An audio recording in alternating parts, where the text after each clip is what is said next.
Good morning, students. Class 5, Subject Science, Chapter 2. Chapter's name Growing Food.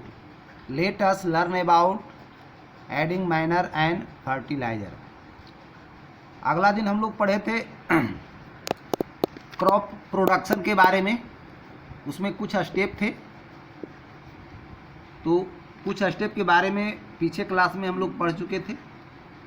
अगला step है adding manure and fertiliser, the substance which are added to the soil in form of nutrients for the healthy growth of plants are called manner.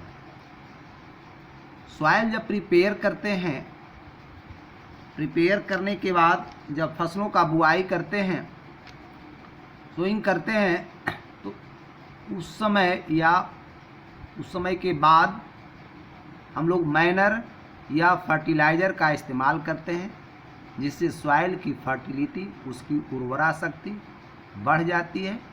और यह manner या fertiliser पौधे के लिए एक nutrients की तरह व्यवहार करता है, जिससे पौधे अच्छे तरह से ग्रोथ करते हैं, स्वस्थ होते हैं।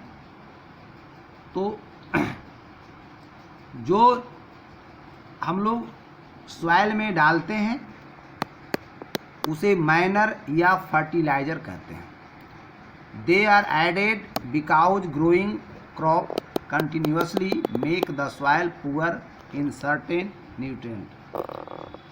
बार बार हम लोग फसलों को जब उगाते हैं तो सॉइल कमज़ोर पड़ जाता है, और इसका सेवन करने से, इसका उपयोग करने से सॉइल की शक्ति, सॉइल की उर्वरा शक्ति बनी रहती है, यानी पोषक तत्वों की प्राप्ति पौधों को होती रहता है। Lack of sufficient nutrient in the soil result in the production of weak. अगर सॉइल में न्यूट्रिएंट्स की कमी रहेगा तो क्रॉप प्रोडक्शन कम होगा।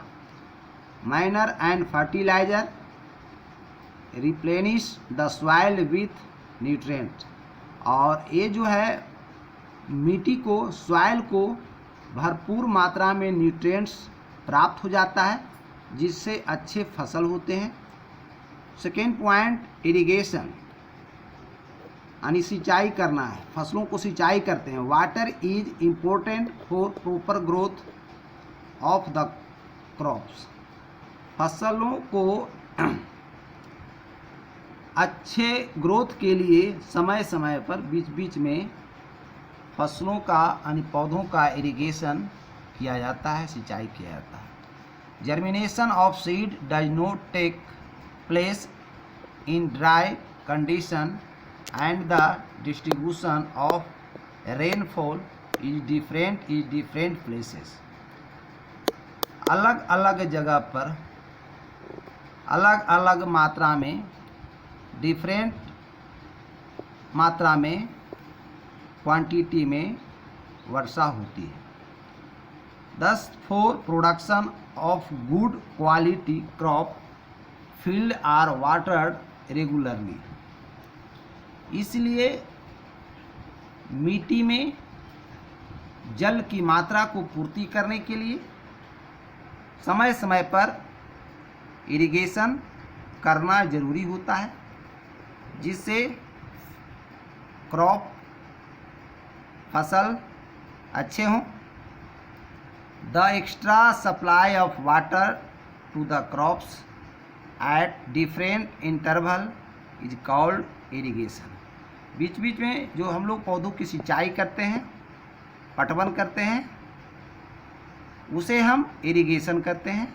The sources of irrigation are well, tubewell, ponds, river, lake, dam and canal. ये सब इरिगेशन का स्रोत है।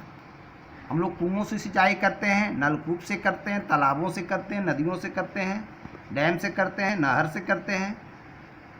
There are various method of irrigation like drip irrigation and sprinkler irrigation.